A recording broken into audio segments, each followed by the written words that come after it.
यहाँ पे exercise NCERT का क्वेश्चन नंबर 3.5 दिया गया है और इस 3.5 क्वेश्चन नंबर में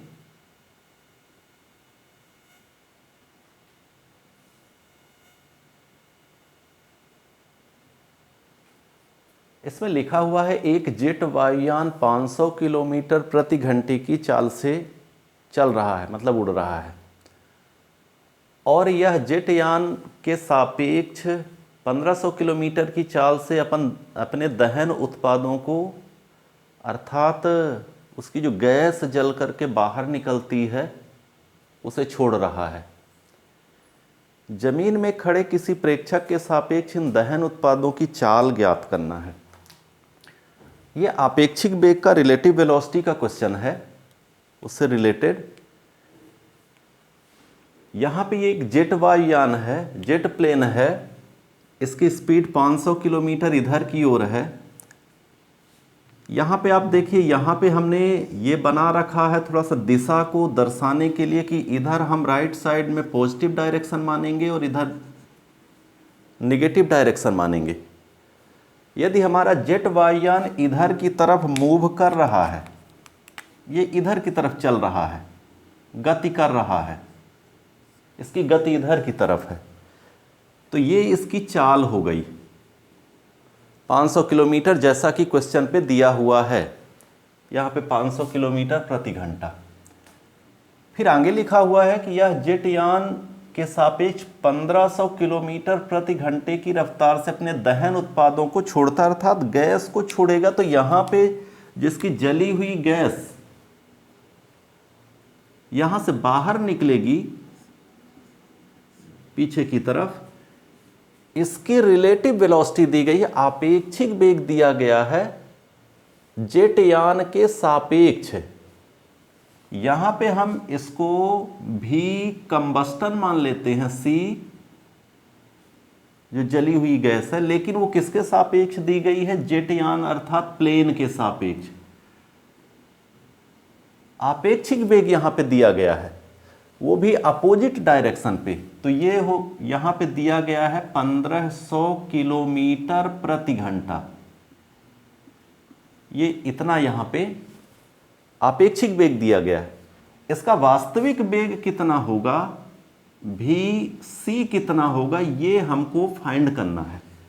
vc का मतलब है कि जब गैस, सपोज दैट ये मान लेते हैं कि जेट प्लेन गति नहीं कर रहा है, तो जब ये गति नहीं कर रहा है उस समय, और गैस निकल रही है, गति नहीं कर रहा है और गैस निकल रही है, तो किस स्पीड से गैस निकल रही है?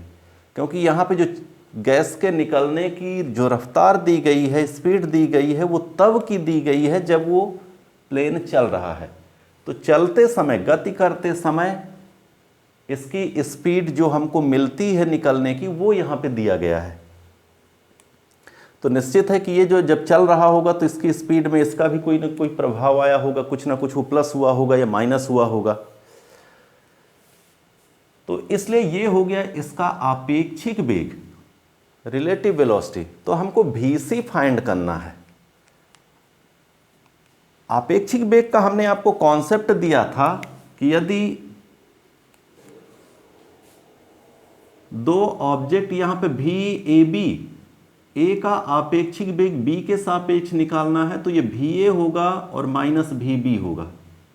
ये आपेक्षिक वेग का कॉन्सेप्ट है। ये तब के लिए है जब डायरेक्शन सेम हो, फॉर सेम डायरेक्शन, एक ही दिशा में चल रहे हो तब। लेकिन यहाँ पे ये अलग अलग दिशा में जो हमें निकालना है, ये विपरीत होगा, ये दूसरी दिशा में है। तो यदि दिशाएं विपरीत मिल रही हैं तो आपेक्षिक वेग यहाँ पे VAB, इसी फार्मूले को हम ऐसा लिखेंगे, VA और प्लस VB। आपको आपेक्षिक वेग का कॉन्सेप्ट बताया गया है रिलेटिव वेलोसिटी का, आप वहां पे ये बात समझ सकते हैं। तो इस प्लेस पर, यहां पर, इस जगह पर, यहां पे हम इस फार्मूले का इस्तेमाल करेंगे। तो AB की जगह पे हम CP कर देंगे, तो ये हो जाएगा c का आपेक्षिक वेग p के सापेक्ष, तो vc प्लस vp, क्योंकि डायरेक्शन अपोजिट है, विपरीत दिशा में है, दिशा विपरीत है, इसलिए बीच में प्लस का साइन आएगा। यहाँ पे vcp की हम ये वैल्यू रखेंगे तो ये 1500 माइनस में होगा, क्योंकि यहाँ पे जो हमने डायरेक्शन लिया है इस जगह पे, ये इधर बाएं साइड में माइनस और इधर राइट साइड में प्लस ले रखा है, इज इक्वल टू VC, ये हमको पता करना है, और प्लस ये प्लस डायरेक्शन पे ऑलरेडी है, तो 500। आपको इस तरह से VC मिल जाएगा, यहाँ पे VC मिलेगा वो आपको मिलेगा -1000 किलोमीटर प्रति घंटा। ये इसका आंसर हो जाएगा। माइनस क्यों?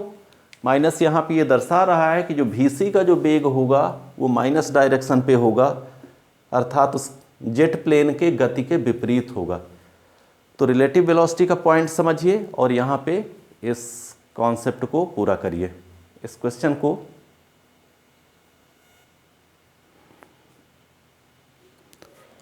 अब हम एक्सरसाइज 3.7 को देखते हैं। यहाँ पे क्वेश्चन दिया गया है कि दो रेलगाड़ियाँ A और B दो समांतर पटरियों पर 72 किलोमीटर की एक समान चाल से एक ही दिशा में चल रही हैं। प्रत्येक रेलगाड़ी 400 मीटर लंबी है। जो A रेलगाड़ी है वो B से आगे है, मतलब A आगे है और B पीछे है।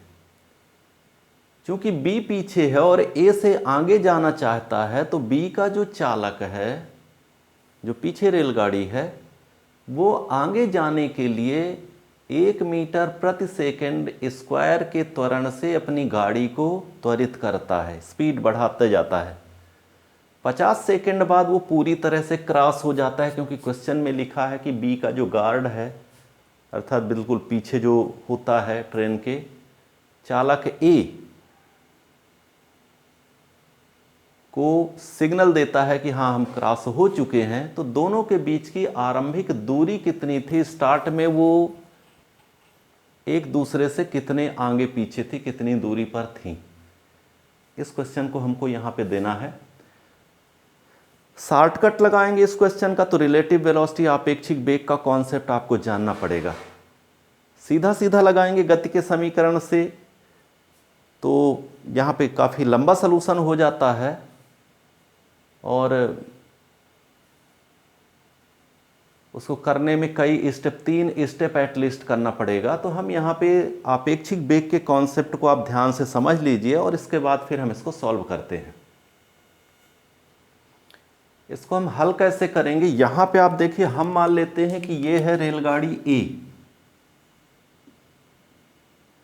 क्वेश्चन में जैसा लिखा है कि इसकी लंबाई 400 मीटर है, तो ये 400 मीटर दोनों की लंबाई हमने लिख लिया। दोनों की स्पीड एक ही दिशा में चल रही है, 72 किलोमीटर प्रति घंटे की रफ्तार है, तो दोनों को हमने ए की भी स्पीड 72 किलोमीटर प्रति घंटा और बी की भी स्पीड 72 किलोमीटर प्रति घंटा हमने यहाँ पे दर्शा लिया। यहाँ पे ये पूछना चाह रहा है कि दोनों की आरंभिक दूरी कितनी है। जब तक ये दोनों नियत स्पीड से चल रही हैं तो आरंभिक दूरी ये यक्स हम मान लेते हैं, और यही हमको पता करना है एक्चुअली। जो क्वेश्चन में कह रहा है वो इसी को ज्ञात करने के लिए कह रहा है। अब आप यहाँ पे सिचुएशन को देखिए, ये कह रहा कि ये जो है अपने त्वरण को यहाँ पे बढ़ाता है, ये जो है एक्सिलरेट करता है। इसमें एक्सिलरेशन है 1 मीटर पर सेकंड स्क्वायर का, इसको एक्सिलरेट कर देना है, त्वरित कर देना है इस कंडीशन से। और त्वरित करने के बाद जब ये t = 50 सेकंड हो जाता है, मान लेते हैं कि ये t जो है ये 50 सेकंड बाद, यहाँ पे ये ट्रेन जो है 50 सेकंड बाद ये इस स्थिति में आ गई। बी ट्रेन जो है यहाँ से चली, ये t = 0 सेकेंड पर ये कंडीशन स्टार्ट हुई, 0 समय पर ये त्वरित होना शुरू, और 50 सेकेंड के बाद ये जो है यहाँ पे t = 50 सेकेंड के बाद ये इस स्थिति में आ जाती है, B डैश की स्थिति में। अब हमको ये पता करना है कि जब 50 सेकेंड बाद, चूंकि ऐसी कंडीशन दी गई इस क्वेश्चन में कि 50 सेकेंड के बाद बी का जो गार्ड है, मतलब बी का गार्ड मतलब ये पिछला हिस्सा ए के चालक को आगे हो जाने की सूचना देता है, मतलब ये पिछला हिस्सा इससे पार कर गया, लगभग ये दोनों एक स्ट्रेट लाइन पे आ गए। तो पहले तो हमको यहाँ पे ये देखना पड़ेगा कि बी ने 50 सेकेंड में कितनी दूरी तय की। तो आप देखिए इस 50 सेकेंड में जब से ये त्वरित होने लगी, तो इस 50 सेकेंड में बी के द्वारा तय की गई दूरी जो यस है वो हो जाएगी x, ये डिस्टेंस प्लस इस ट्रेन की डिस्टेंस, पहले ट्रेन की, और प्लस खुद की डिस्टेंस, क्योंकि उसको पार करना है तो पहले ये x डिस्टेंस कवर करना पड़ेगा, फिर इस ट्रेन को पार करना पड़ेगा, फिर खुद अपने को पार कराना पड़ेगा। तो मतलब यहाँ पर कुल उसने 50 सेकेंड में इतनी दूरी तय की x प्लस 800 मीटर। आप इस सिचुएशन से समझ रहे हैं, क्योंकि 50 सेकेंड में उसको पार करा देना है। यहां पे अब हम आपेक्षिक वेग का कॉन्सेप्ट लगाते हैं। b का हम आपेक्षिक वेग निकालेंगे, भी b और a के सापेक्ष। ट्रेन B का आपेक्षिक वेग निकालना है A के सापेक्ष। आपेक्षिक वेग का मतलब होता है कि जिसके सापेक्ष निकालना होता है उसको स्थिर मानते हैं, स्थिर कही जाती है, और यदि ये गति कर रहे तो इसकी भी वेलोसिटी उसमें ट्रांसफर हो जाती है। दोनों की वेलोसिटी को, दोनों के वेग को किसी एक में इकट्ठा कर लेते हैं। समान डायरेक्शन है तो माइनस से आएगा और विपरीत डायरेक्शन है तो प्लस हो जाएगा। तो यहाँ पे बी ए जब निकालेंगे तो आप देखेंगे भी बी माइनस भी ए होगा, क्योंकि दोनों एक ही दिशा में ये चल रही हैं। धनात्मक दिशा हम इधर मान लेते हैं राइट साइड में, ये भी धनात्मक दिशा में ही चल रही है। तो इसलिए ये वैल्यू दोनों 72 किलोमीटर प्रति घंटा, 72 किलोमीटर, आपेक्षिक वेग एक दूसरे के साथ इनका समान जीरो आ जाएगा। अब जब ये जीरो आ जाएगा तो हम यहाँ पर अब हम इस्तेमाल कर देंगे S B is equal to U B A into T. U B यहाँ पे यही है जिसको हम भी बी ए लिखा है, तो हम यहाँ पे भी बी ए लिख देते हैं, plus half A T square. गति का दूसरा समीकरण लगाएंगे तो यस बी के स्थान पर हम यक्स प्लस 800 करेंगे, इज इक्वल टू, ये जीरो है, इंटू टी प्लस हाफ, ए की जगह पे 1 और टी के स्थान पे 50 सेकेंड इसको लगते हैं क्रॉस करने में। तो ये आंसर आपको मिल जाएगा 2500/2, ये मतलब 1250 मीटर मिलेगा। यही आंसर दिया गया है आपके एनसीईआरटी बुक में।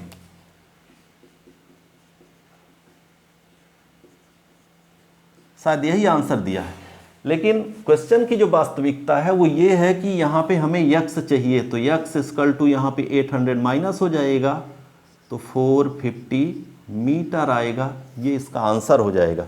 तो आप ये भी आंसर एनसीईआरटी में जो लिखा है ये लिखा हुआ है, और ये भी आंसर क्वेश्चन के अकॉर्डिंग ये होना चाहिए।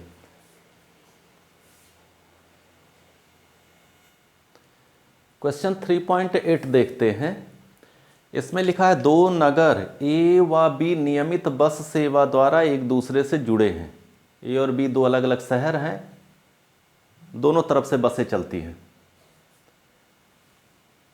प्रत्येक टी मिनट के बाद दोनों तरफ से बसें चलती हैं। कोई व्यक्ति साइकिल से 20 किलोमीटर प्रति घंटे की चाल से ए से बी की तरफ जा रहा है और यह नोट करता है कि प्रत्येक 18 मिनट के बाद एक बस उसकी गति की दिशा में, और 6 मिनट के बाद विपरीत दिशा से आने वाली बस उसको क्रॉस करती है। बस का सेवा काल टी है, माने दोनों तरफ से जो बसें चल रही हैं वो कैपिटल टी मिनट के बाद चलती रहती है, माने हर एक टी मिनट के बाद दोनों तरफ से बसें छोड़ी जाती हैं। बसों की चाल नियत मानना है दोनों तरफ से चलने वाली, तो उसका समय टी निकालना है कैपिटल टी, और चाल ज्ञात करना है। ये काफ़ी थोड़ा सा ध्यान देने लायक क्वेश्चन है। एक इसमें आपेक्षिक वेग का कॉन्सेप्ट बड़ी गहराई से लगेगा। यहाँ पे हम मान लेते हैं कि भी सी जो है वो साइकिल सवार की चाल है, सी मतलब साइकिल, और भी बी बस की चाल है। दोनों की चाल को कांस्टेंट मान लेते हैं। यहाँ पे इधर भी सी चल रहा है, ये साइकिल सवार इधर प्लस की डायरेक्शन है, और ये भी बी जो पहली बस है ए से जो चल रही है उसकी भी रफ्तार वही है बी से चलने वाली बस की, लेकिन दोनों एक दूसरे से विपरीत और नियत चाल से चल रही हैं, इसलिए दोनों की चाल को यहाँ पे नियत माना गया है, दोनों का भी माना गया है। साइकिल सवार की चाल यहाँ पे 20 किलोमीटर प्रति घंटा यहाँ पे दी गई है। अब हम बस द्वारा टी समय में चली गई दूरी ज्ञात कर लेते हैं। तो टी मिनट में बस द्वारा तय की गई दूरी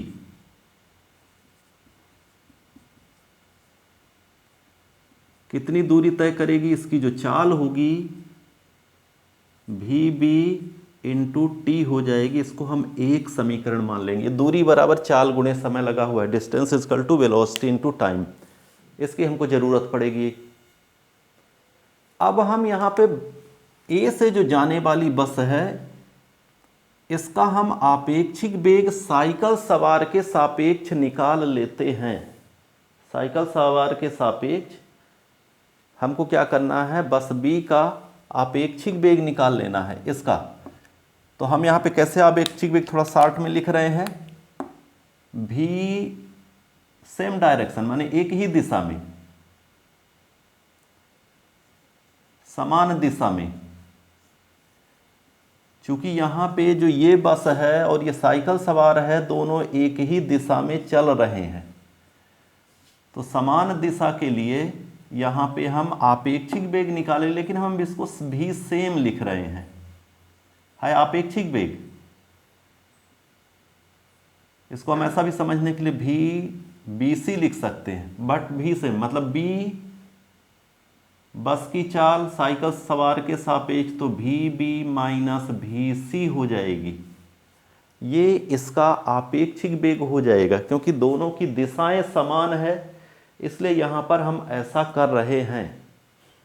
एक समीकरण ये बना लेना है। दूसरा समीकरण हो गया, इधर से जाने वाली बस ए से बी की तरफ जाने वाली बस साइकिल सवार को 18 मिनट के बाद उसको क्रॉस करती है। तो हम यहाँ पे क्या करेंगे, इसके द्वारा साइकिल सवार के सापेक्ष बस बी का की तय की गई दूरी निकालेंगे। साइकिल सवार के सापेक्ष बी के द्वारा बस बी के द्वारा 18 मिनट में तय की गई दूरी, तो साइकिल सवार के सापेक्ष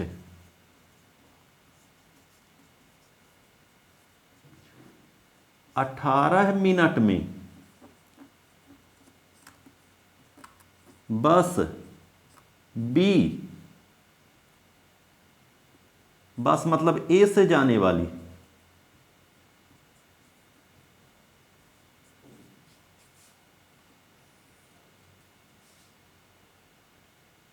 द्वारा तय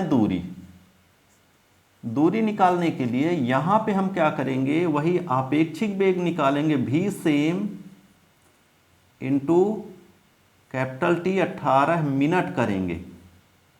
इसको भी हमको सेकंड में बदलना पड़ेगा। ये फाइनली जो है जब हम इसको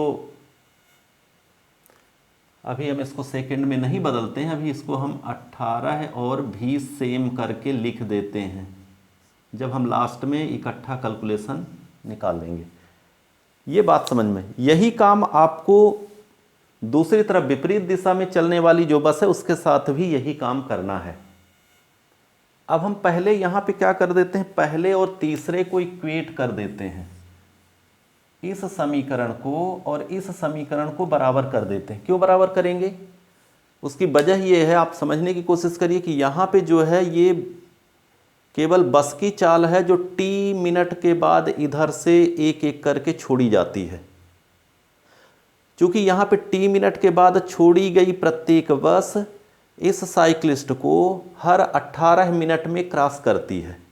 तो मतलब यह है कि यहाँ के द्वारा यहाँ से A से छोड़ी गई t समय के बाद बस इसको आपेक्षिक वेग के कारण हर 18 मिनट में इसको क्रॉस करती है। तो इस t का संबंध इस 18 मिनट से कहीं ना कहीं है, क्योंकि जब यहाँ पे रेगुलर इंटरवल से हम छोड़ेंगे t से तो ये 18 मिनट, मतलब यहाँ का टाइम नहीं दिया है लेकिन यहाँ का टाइम दिया है। तो इसका मतलब ये हुआ कि समीकरण 1 व 3 से हम यहाँ पे 18 इंटू भी सेम बराबर VB इंटू टी, ये अगला समीकरण हो जाएगा चौथा। यही काम अब हम इस बस के लिए करते हैं, जो हमने यहां से किया समान दिशा के लिए, यही काम हम विपरीत दिशा के लिए करेंगे।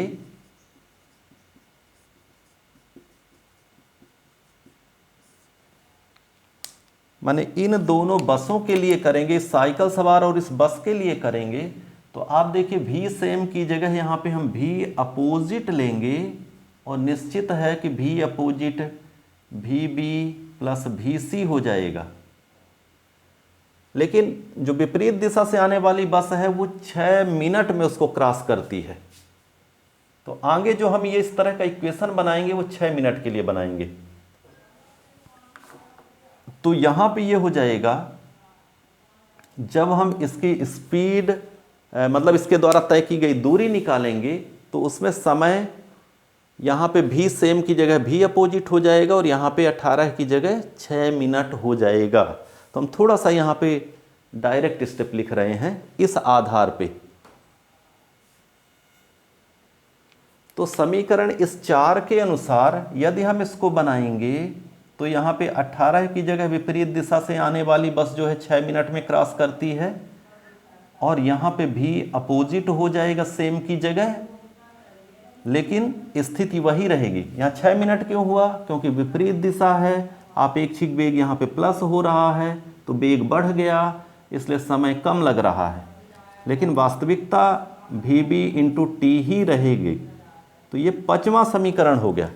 अब आप इन दोनों को समीकरण 4 और 5 को हल कर देंगे तो हमें कोई ना कोई कैपिटल T या भी मिल सकता है।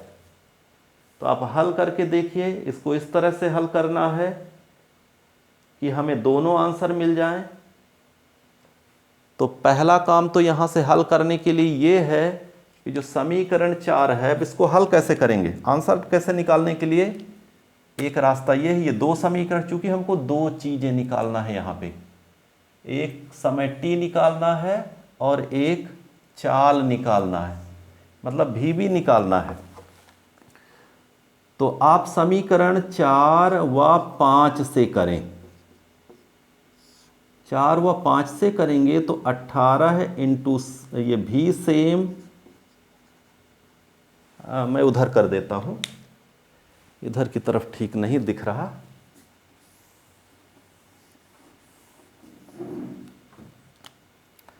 तो यहां पे समीकरण 4 से आप 18 इंटू भी सेम और 6 इंटू भी अपोजिट, इनकी हम वैल्यू रखेंगे, भी सेम और भी अपोजिट की। कैसे रखेंगे, 18 भी सेम जो था वो भी बी माइनस वी सी था और 6 वी बी प्लस वी सी था।